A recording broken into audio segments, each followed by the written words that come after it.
Hi teachers, welcome to quantum India online classes. ఈ వీడియోలో మనం ఎంతోమంది అభ్యర్థులకి ఆందోళన కలుగజేస్తున్నటువంటి ఒక అంశం లేదా ఒక సందేహం అనేది ఉంది. దానిని నివృత్తి చేసే ప్రయత్నంలో భాగమే ఈ వీడియో యొక్క ముఖ్య ఉద్దేశం.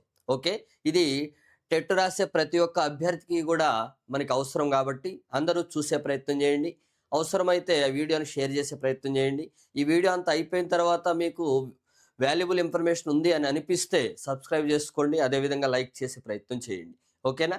సరే, చూసే ప్రయత్నం చేద్దాం. మనం ఏంటి సార్ అంటే వీడియోలో మనకి ఏపీ టెట్కి సంబంధించి సిలబస్ విషయంలో 2025-26 బుక్స్ చదవాలా యాజ్ పర్ నోటిఫికేషన్లో ఇచ్చినట్టుగా. మరి అదే టెట్ నోటిఫికేషన్ విడుదల చేసినటువంటి వెబ్సైట్ టెట్ టు డిఎస్సి వెబ్సైట్లో పొందుపరిచినటువంటి సిలబస్ని ఫాలో కావాలా? ఇది మనకి ఉన్నటువంటి ప్రశ్న. దీనిని మనం సాల్వ్ చేసుకునే ప్రయత్నం చేద్దాం. సాల్వ్ చేసుకోవటం వల్ల కలిగే ప్రయోజనం ఏంటంటే మనకి చాలా సమయం అనేది సేవ్ అవుతూ ఉంటుంది. అది మీరు ఏ కోచింగ్ సెంటర్లో తీసుకున్నటువంటి వీడియోస్ అయినా కావచ్చు, including quantum India online classes కూడా కావచ్చు. ఎందుకంటే ఇక్కడ మనకి ఏం జరుగుతుందో కూడా చూద్దాం. మనం ఎందుకు అనే దాన్ని కూడా చూద్దాం. ఇప్పుడు నేను ఆ అంశాన్ని రెండు విధాలుగా చెప్తాను. ఒకటి, ఏది చదవాలి ఫస్ట్ థింగ్. రెండవది, ఏది చదవకూడదు, మరి మీరు చెప్పేదానికి ఆధారాలు ఏంటి అనేదాన్ని, ఈ మూడు అంశాలని ఇక్కడ మనం చూసే ప్రయత్నం చేద్దాం. ఏది చదవాలో చూడండి. ఏది చదవాలి, ఏ స్థాయిలో చదవాలి, రెండు అంశాలు ఇక్కడ. నోటిఫికేషన్లో ఇచ్చినట్లుగా 2025-26 ఎస్సీఆర్టీ టెక్స్ట్ బుక్స్ని ప్రామాణికంగా తీసుకొని ఆ బుక్స్లో గల చాప్టర్లలోని ప్రతి అంశాన్ని అదే టెట్ టు డిఎస్సి వెబ్సైట్లో ఇచ్చినటువంటి సిలబస్ షీట్ ఉంది కదా, ఆ సిలబస్ షీట్ కూడా దేన్ని ఆధారంగా చేసుకొని ఇచ్చారు మనకి? 2024-25 టెక్స్ట్ బుక్స్ టాపిక్స్ అవన్నీ కూడా మీరు ఒకసారి చూసినట్లయితే, ఎందుకంటే మీరు ఆల్రెడీ నోటిఫికేషన్ చూస్తుంటారు, సిలబస్ షీట్ చూస్తుంటారు, టెక్స్ట్ బుక్స్ కూడా చూస్తుంటారు. కాబట్టి ఇక నేను మళ్ళీ వాటిని ప్రూఫ్తో సహా చూపించట్లేదు, డైరెక్ట్గా నేరుగా మాట్లాడే ప్రయత్నం చేస్తున్నా. ఓకేనా? 24-25 టెక్స్ట్ బుక్స్లో గల సమాన అంశాలను ఇక్కడ చాలా జాగ్రత్త చూసుకోండి. సమాన అంశాలంటే సేమ్ టాపిక్స్. 2025-26 టెక్స్ట్ బుక్స్లో ఉన్నటువంటి ఒక చాప్టర్ తీసుకుంటే దాంట్లో ఏ అయితే టాపిక్స్ ఉన్నాయో అది సిలబస్ షీట్లో, ఏది ఆడ ఆ వెబ్సైట్లో ఇచ్చి సిలబస్ షీట్లో 2024-25 టెక్స్ట్ బుక్స్లోనే కదా 24-25 టెక్స్ట్ బుక్స్ స్థాయిలో నేర్చుకోవాలి. ఆ స్థాయిలో నేర్చుకోవాలి. సమాన అంశాలను నేర్చుకోవాలి. ఆ అంశాలను ఏ స్థాయిలో నేర్చుకోవాలి? 24-25 టెక్స్ట్ బుక్స్ స్థాయిలో నేర్చుకోవాలి. ఇది మళ్ళీ ఒకసారి కంక్లూజన్ చెప్తున్నా చూడండి. 2025-26 టెక్స్ట్ బుక్స్ని ఏందండి ఈ రోజుల్లో టెక్స్ట్ బుక్స్లో అంశాలు మారటము అంటే మీనింగ్ ఏంటంటే తగ్గించటము. ఇది సిలబస్ను తగ్గించడమే ధ్యేయంగా పెట్టుకున్నారు అంతే. ముఖ్యంగా మ్యాథ్స్, సైన్స్ విషయాల్లో తగ్గించడమే. అది ఎవరి కోసం తగ్గించటం? టీచర్ కోసం తగ్గించటం, లేదా టీచర్ బేస్డ్ ఎగ్జామ్స్ కోసం తగ్గించటం కాదు, స్టూడెంట్ కోసం తగ్గించటం. కరోనా తర్వాత మనకి అన్నీ కూడా కరోనా బ్యాచెస్ వస్తున్నాయి కాబట్టి ఆ బ్యాచెస్ దృష్టిలో పెట్టుకొని, అదేవిధంగా పిల్లగాడి యొక్క ఆలోచన విధానాన్ని, అదేవిధంగా బుక్స్ వెయిట్ని బేస్ చేసుకొని లెంత్ను తగ్గించే ప్రయత్నం చేస్తున్నాడు. ఇదే సిలబస్లో మార్పు అంటే కొత్త అంశాలు తీసుకురావటాలు కానీ, లేకపోతే మనకి తెలియనటువంటి ఫిజిక్స్ అంశాలను యాడ్ చేయటం కానీ ఏమీ లేవు, తీసివేయటమే ధ్యేయం అనమాట. ఓకేనా? కాబట్టి 2025-26 టెక్స్ట్ బుక్స్లో అక్కడ 2 చాప్టర్లు ఉంటే 24-25లో ఇక్కడ ఒక చాప్టర్ ఉంటుంది. అంటే దాని మీనింగ్ ఏంటి అంటే అది స్టూడెంట్ స్థాయి. ఇదంతా కూడా స్టూడెంట్ లెవెల్ ఇది అంశాలు. మరి దీంట్లో ఉన్న అంశాలని మనం ఏ స్థాయిలో, ఏ బుక్స్ని ఆధారంగా చదవాలి అంటే ఏ బుక్స్ స్థాయిలోకి చదవాలి? 24-25 స్థాయిలో చదవాలి. ఎందుకు చదవాలి అంటే అది టీచర్స్ లెవెల్ టాపిక్స్ అవి. కాబట్టి ఈ అంశాలు, దీంట్లో ఉన్నటువంటి అంశాలను చెప్పా కదా, సమాన అంశాలను 2024-25 టెక్స్ట్ బుక్ స్థాయిలో చదవాలి. ఎందుకంటే అది టీచర్స్ లెవెల్. ఎందుకంటే గుర్తుపెట్టుకోండి, ఇప్పుడు ఇన్ సర్వీస్ టీచర్స్ కూడా రాస్తున్నారు, అవునా కదా? ఇన్ సర్వీస్ టీచర్స్ కూడా రాస్తున్నారు కాబట్టి వాళ్ళని కూడా దృష్టిలో పెట్టుకొని క్వశ్చన్ పేపర్ అయితే తేలిగ్గా అయితే ఉండదు. తేలిగ్గా ఉంటుందని మీరు తేలిగ్గా తీసుకోవద్దు. ఓకే, ఆ ఆధారం కూడా చెప్తాను. కాబట్టి ఈ స్థాయిలో నేర్చుకునే ప్రయత్నం చేయాలి మనం. ఓకేనా? 2024 దీంట్లో అంటే మరి సమాన అంశాలంటే మరి దీంట్లో అడిషనల్ టాపిక్స్ ఉన్నాయి కదా సార్ అంటే వాటిని ఏం చేయాలి అనే దాన్ని చూద్దాం ఈడ. నెక్స్ట్ ఏ అంశాలు చదవాలో అర్థమైంది కదా. 25, 26 అంశాలను చదవాలి. ఓకే, అది ఏ స్థాయిలో చదవాలి? 24, 25 టెక్స్ట్ బుక్స్ స్థాయిలో చదవగలగాలి మనం. ఓకే, తర్వాత ఎందుకు సార్ అంటే దాంట్లో డెరివేషన్స్ అంత అవసరం లేదు. అంటే ఇప్పుడు ఫర్ ఎగ్జాంపుల్ ఫిజిక్స్లోనే మనకి గాజు దిమ్మె గుండా వక్రీభవనం ఉందండి. యాక్చువల్గా మనకి గాజు దిమ్మె గుండా వక్రీభవనం ఉంది. ఫర్ ఎగ్జాంపుల్ ఇప్పుడు 10th క్లాస్ టెక్స్ట్ బుక్సే చూద్దాం. ఎందుకంటే మీ అందరికీ కూడా ఏ టెట్ రాసే అభ్యర్థికైనా కానీ హెచ్జిటి వాళ్ళు కూడా ఉంటారు కాబట్టి హెచ్జిటి వాళ్ళకి ఆల్రెడీ మనకి వాళ్ళ డిఎస్సిలో ఎగ్జామ్స్లో 10th క్లాస్ వరకు ఫిజిక్స్ ఉంటుంది కాబట్టి ప్రాబ్లం ఏమీ లేదు, ఐడియా ఉంటుంది. ఇదంతా కూడా మీరు ఏం చేయొచ్చు, మీ సబ్జెక్ట్స్కి అప్లై చేసుకోండి. ఎగ్జాంపుల్స్ని లాంగ్వేజెస్ వాళ్ళు కానీ లేకపోతే బయాలజికల్ సైన్స్ కానీ మ్యాథమెటిక్స్ వాళ్ళు కానీ వీళ్ళంతా కూడా మీ యొక్క సబ్జెక్ట్స్కి అప్లై చేసుకోండి. నేను ఫిజిక్స్ టీచర్ని కాబట్టి ఆ ఫిజిక్స్ని ఎగ్జాంపుల్ చేసుకొని నేను మాట్లాడుతూ ఉన్నాను అనమాట. ఓకేనా? ఇప్పుడు 10th క్లాస్ టెక్స్ట్ బుక్స్లో మనకి ఓల్డ్ టెక్స్ట్ బుక్స్ అంటే 24, 25 అంశాలు ఉన్నాయి కదా. ఆ అంశాల్లో ఏం చేశాడు, 2 చాప్టర్లు ఇచ్చాడు. ఒకటి ఏంది కాంతి పరావర్తనం అని, ఇంకోటి కాంతి వక్రతలాల వద్ద వక్రీభవనం అని అటువంటి చాప్టర్స్ ఇచ్చాడు. ఇప్పుడు ఆ రెండింటిని మెర్జ్ చేసి ఏం చేశాడు, కాంతి పరావర్తనం వక్రీభవనం అన్నాడు. మరి ఆ వక్రీభవనం గురించి మొత్తం ఇచ్చాడా? ఇవ్వలేదు. ఆ వక్రీభవనంలో కొంత భాగం తీసుకెళ్ళి మానవుని కన్ను రంగుల ప్రపంచంలో పెట్టాడు తీసుకెళ్ళి. ఓకేనా? ఏది నక్షత్రాలు మినుగు మినుగు వంట వాతావరణం అన్నీ దేశపోయి అంటే అంశాలు కొంచెం డిస్ట్రిబ్యూట్ అయినాయి. తర్వాత వచ్చేసి కొన్నిటిని తీసేసాడు. తీసేసిన అంశాలు కూడా ఏం చేయాలో చూద్దాం మనం. కానీ స్థాయి మాత్రం ఆ లెవెల్ ఆఫ్ అండర్స్టాండింగ్ అయితే ఉండాలన్నమాట. ఓకేనా? ఇది జనరల్గా మనం ఏ అంశాలని ఏ స్థాయిలో చదవాలి అని. ఇప్పుడు చెప్పే కదా గాజు దిమ్మె గుండా వక్రీభవనం అని. సింపుల్గా ఇక్కడ ఏమన్నాడు కొత్త టెక్స్ట్ బుక్స్లో 25, 26లో జస్ట్ గాజు దిమ్మ ఇచ్చేసి బొమ్మ గీసి దాంట్లో పార్శ్వ విలోమంని కనుక్కోండి, తర్వాత పట్టక విషయంలో విచలన కోణం కనుగొనండి, డీని కనుగొనడానికి ప్రయత్నించండి అని ఒక పదం చెప్పేసి వదిలేశాడు. కానీ 2024, 25లో డెరివేషన్స్తో సహా ఇచ్చాడు. కాకపోతే అట్లీస్ట్ మనం ఆ ఫార్ములా వరకైనా మనం నేర్చుకోగలగాలి. 2024, 25లో ఉంటుంది ఆ ఫార్ములా. దాన్ని బేస్ చేసుకొని థియరిటికల్ క్వశ్చన్స్ ఎలా ఫ్రేమ్ చేస్తాడో మనం అర్థం చేసుకోగలగాలి. ఇది నేను అనేది, స్థాయి అంతవరకు వెళ్ళాలి. అదేవిధంగా గాజు దిమ్మె గుండా వక్రీభవనం అంటాడు కానీ వాడు పార్శ్వ విస్థాపన కనుక్కోండి అని వాడు టెక్స్ట్ బుక్లో ఇచ్చి వదిలేశాడు అంతే. అది మన బాధ్యత. అది ఖచ్చితంగా వాడు ఏం చేశాడు, కనుక్కొని ఎక్కడ కనుక్కున్నాడు, 24, 25 టెక్స్ట్ బుక్లో కనుక్కున్నాడు. ఇది అంటే దీన్ని ఈ స్థాయికి తెచ్చి వదిలేసేయండి సరిపోతుంది. ఇక లేని అంశాలను ఏం చేయాలి సార్ ఒకవేళ లేకపోతే?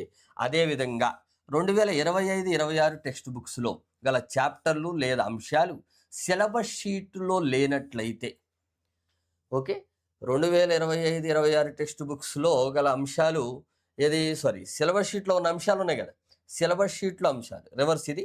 సిలబస్ షీట్లో అంశాలు 2025, 26 టెక్స్ట్ బుక్స్లో లేకపోతే వదిలేసేయండి.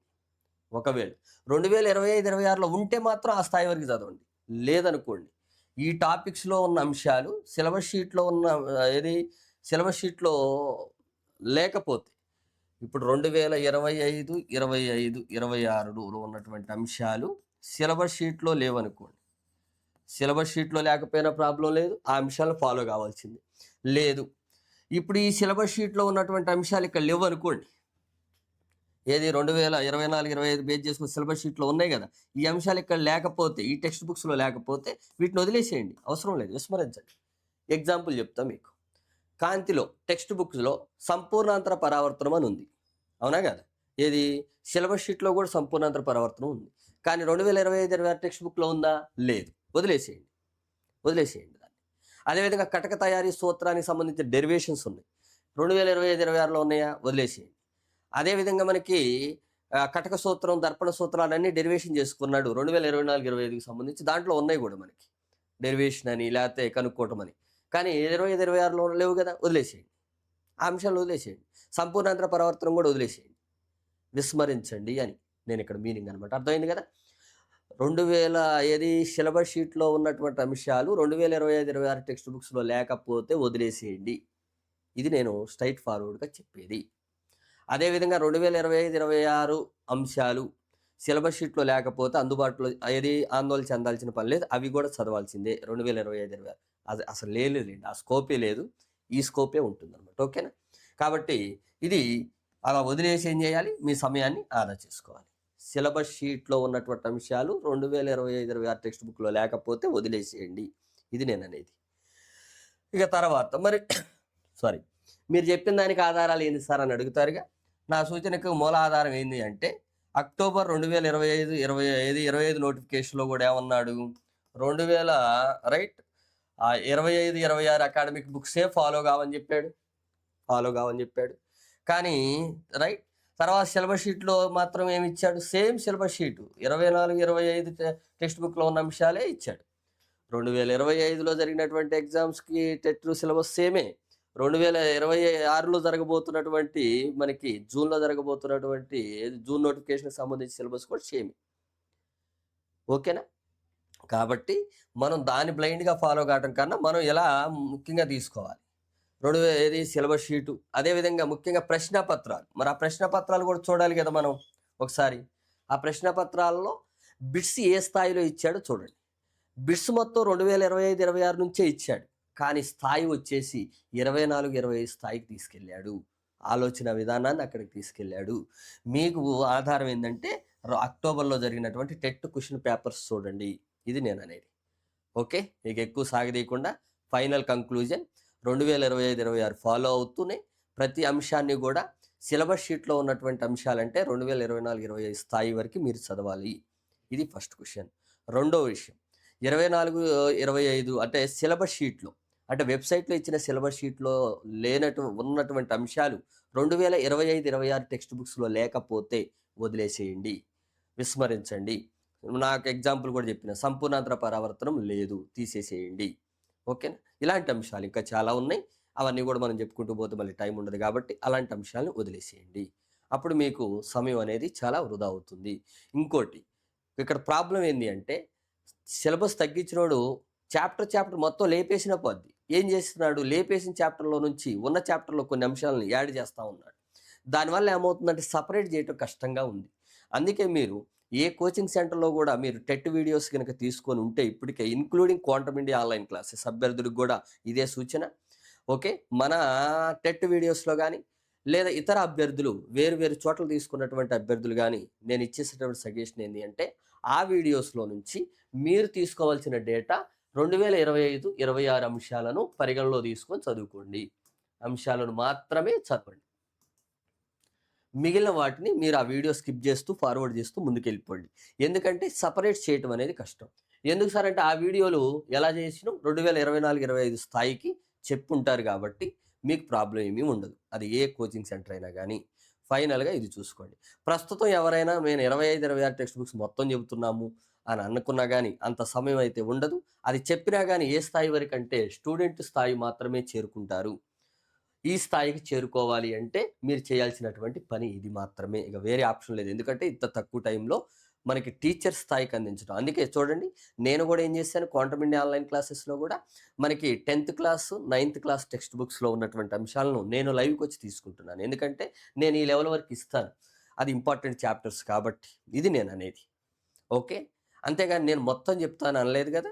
మన దాంట్లో ఉన్నటువంటి వీడియోస్లో మీరు ఏం చేస్తారు, 2025-26 టాపిక్స్ని చూసుకుంటూ మిగిలిన వాటి స్కిప్ చేసుకుంటూ ముందుకు వెళ్ళిపోతూ ఉంటారు.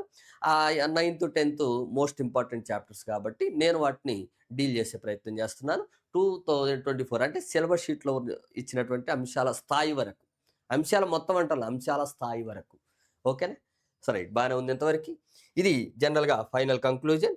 ఇప్పుడు చూడండి, ఇప్పుడు ఒకసారి మన కోర్స్ లైక్ చేసే ప్రయత్నం చేయండి, సబ్స్క్రైబ్ చేసుకోండి. ఇలాంటి అంశాలతోటి మీకు ముందుకు వస్తాను నేను. షేర్ చేసే ప్రయత్నం చేయండి. మన క్వాంటమ్ ఇండియా ఆన్లైన్ క్లాసెస్ యాప్ని డౌన్లోడ్ చేసుకోండి. ఈరోజు మనకి ఆదివారం. ఓకేనా? ఈ ఆదివారంలో మనకి ఫిజిక్స్ లైవ్ అనేది జరుగుతూ ఉంది. 2 గంటల నుంచి 3:30కి, 4 నుంచి 5 వరకు, 6 to 7 వరకు. ఇక్కడ చూడండి, నేను ఇక్కడ వక్రీభవన గుణకం ఇవన్నీ కూడా ఉన్నాయి. కానీ 2024-25లో చాలా ప్రాబ్లమ్స్, ఎగ్జాంపుల్ ప్రాబ్లమ్స్ చాలా ఉండేవి, డిస్కషన్ ఎక్కువగా ఉండేది. కానీ అది సింపుల్గా ఏం చేశాడు, కొద్దిగా మ్యాటర్ ఇచ్చాడు. స్నెల్ నియమం కూడా కొద్దిగా మ్యాటర్ ఇచ్చాడు. కానీ మనం ఆ స్థాయి వరకు చదవాలి కాబట్టి వీటిని నాటికి ఎక్స్టెండ్ చేస్తాం. ఇక్కడ వక్రతలాల వద్ద వక్రీభవనం నేను హెడ్డింగ్ తీసుకున్నాను. యాక్చువల్గా ఈ చాప్టర్ లేపేశాడు. కానీ కాంతి పరావర్తన వక్రీభవనంలో కొంత ఇచ్చాడు డేటా, అది మాట్లాడాలి. అది కటక తయారీ సూత్రానికి కొంత అప్లై చేస్తాం, అంతే, ఎక్కువ మాట్లాడడం మనం. ఎందుకంటే ఇది తెలిస్తేనే నేను దీనికి అప్లై చేయగలను. గాజు దిమ్మెగుండా వక్రీభవనానికి అప్లై చేసుకోవచ్చు. నాకు ఈ టాపిక్ అనేది ఇక్కడ అవసరం అవుతుంది. నాకు అవసరం కాదు, మీకు కూడా అవసరం అవుతుంది. ఆ అవగాహన ఉంటేనే ఇలాంటి విషయాల్ని ఈజీగా అర్థం చేసుకోవచ్చు. అందువల్ల ఆ ఎక్స్‌టెన్షన్‌ని నేను తీసుకుంటూ మళ్ళీ పట్టకొంగుండ వక్రీభవనం అని పూర్తిగా ఇచ్చాడా? ఇవ్వలా. ఏదో జస్ట్ రే డయాగ్రామ్ ఇచ్చేసి విచాల కోణాన్ని కనుక్కోమన్నాడు. మరి కనుక్కోవాలి అంటే అసలు ఆ డిస్కషన్ అంతా కూడా దీని నుంచి డెరివ్ అయ్యేదే. కాబట్టి ఈ స్నెల్ నియమం నుంచి ఇదొస్తుంది, దీని నుంచి ఇదొస్తుంది, దీని నుంచి మళ్ళీ ఇదొస్తుంది. ఈ విధంగా చెప్పుకుంటూ వెళ్ళాలి. ఓకేనా? ఈరోజు మనం ఈ కాంతి పరావర్తనం మరియు వక్రీభవనం అనే చాప్టర్ని 10th క్లాస్‌లోది కంప్లీట్ చేసుకునే ప్రయత్నం చేద్దాం. అదేవిధంగా ఈ కోర్సు ఇంకా కొన్ని విషయాల్లోనే మాట్లాడుకునే ప్రయత్నం చేద్దాం. Please stay right, stay on the screen. ఈ కోర్సు కూడా ఎవరికి అంటే ఇక మనకి సిలబస్ షీట్ చూడండి. సిలబస్ షీట్ కూడా ఇక్కడ మనకి సరే, ఇక్కడ ఒకసారి మాట్లాడుకొని సిలబస్ షీట్ కాడికి వెళ్దాం. ఇక్కడ చూడండి, ఇది ఈ కోర్స్ తీసుకున్న వాళ్ళకి మీకు లైవ్ సెషన్స్కి ఎలిజిబుల్ ఉంది. TET 2A maths and science. Maths అయితే లేదండి, ముందుగానే చెప్పాను నేను, అందుకే ఇక్కడ క్లియర్గా రాశాను. Telugu, English, physical science, biological science. ఓకేనా? ఈ కోర్స్ తీసుకున్న వాళ్ళకి. అదేవిధంగా మనకి ఏది only science, physical science, biological science course తీసుకున్న వాళ్ళకి ఈ లైవ్ సెషన్స్ అనేవి రన్ అవుతూ ఉన్నాయి. ఆల్రెడీ ప్రీవియస్ ఇయర్ క్వశ్చన్స్ మొత్తం ఎక్స్ప్లెనేషన్ అనేవి ఫిజిక్స్, కెమిస్ట్రీకి సంబంధించి కూడా మీకు అప్లోడ్ చేయడం జరిగింది. ఫిజికల్ సైన్స్ టెస్ట్ సిరీస్ కూడా 6th class to 10th class వరకు ఇవ్వడం జరిగింది. దాంట్లో కూడా మీరు చూసుకునే ప్రయత్నం చేయండి. అదేవిధంగా ఫిజికల్ సైన్స్ ఫుల్ కోర్స్ కావాలంటే మనకి ఆల్రెడీ అందుబాటులో ఉంది. ఓన్లీ ఫిజిక్స్, కెమిస్ట్రీ కావాలన్నా కానీ అందుబాటులో ఉంది. ఇవన్నీ కూడా మన క్వాంటమ్ ఇండియా ఆన్లైన్ క్లాసెస్లో ఇచ్చేటటువంటి కోర్సెస్. ఒకసారి డౌన్లోడ్ చేసుకొని చూసుకునే ప్రయత్నం చేయండి. ఇక్కడికి రండి. మనకి ఈ సిలబస్ షీట్ని ఎందుకు సార్ అలా ఇగ్నోర్ చేయాలి మనం? అవునా కదా? ఎందుకు ఇగ్నోర్ చేయాలి అంటే, ఎందుకు ఏది ప్రామాణికం, టెక్స్ట్ బుక్సే ప్రామాణికం అని ఎందుకు చెప్తున్నాం మనం? ఇక్కడ చూడండి, detailed syllabus for the paper 1A, 1B and paper 2A, 2B for each subject shall be notified official website. Okay, బాగానే ఉంది, అంతవరకు బాగానే ఉందిగా. మళ్ళీ ఏమన్నాడు? The syllabus mention in the official website is suggestive but not exhaustive అంటున్నాడు. ఇది కేవలం ఒక సూచన ప్రాయంగా ఇచ్చింది మాత్రమే, సూచన. ఓకేనా? అదేవిధంగా అంటే ఇది ఒక సూచన మాత్రం ఇచ్చి నాట్ ఎగ్జాస్టివ్ అంటే వివరాలతో కూడినటువంటి ప్రామాణికమైతే కాదు అంటున్నాడు. వివరాలతో కూడిన ప్రామాణికమైతే కాదని ఒక సింగిల్ స్టేట్మెంట్ ఇచ్చి వదిలేశాడు. ఎందుకన్నాడు అంటే ఆ మాట, దీనిపైన కూడా ఇచ్చాడు ఇంకో స్టేట్మెంట్. ఎందుకంటే టీచరు కూడా రాస్తారు కాబట్టి మనకి వాళ్ళని కూడా దృష్టిలో పెట్టుకొని ఇదిగోండి టెక్స్ట్ బుక్స్ ఎక్కడి నుంచి ఎక్కడికో చదవాలో ఇచ్చాడు. తర్వాత ఏ స్థాయి వరకు చదవాలో కూడా ఇచ్చాడు. సీనియర్ సెకండరీ లెవెల్, ఇంటర్మీడియట్ అంటే ఆ లెవెల్ ఇవ్వలే కానీ చెబుతున్నా. ఒక బిట్ గట్టిగా ఫ్రేమ్ చేస్తే మీరు అడగటానికి అవకాశం లేకుండా చేశాడు నోటిఫికేషన్లో. కాబట్టి స్థాయి ఏ లెవెల్ వరకైనా ఆయన ఇవ్వచ్చు. ఏ స్థాయి అంటే ముఖ్యంగా 24, 25 స్థాయి ఇస్తాడు 2025, 26 అంశాలను ఆధారంగా చేసుకొని. ఓకేనా? ఇది ఫాలో అయ్యే ప్రయత్నం చేయండి. ఓకేనా? థ్యాంక్ యూ అండి, థ్యాంక్ యూ వెరీ మచ్.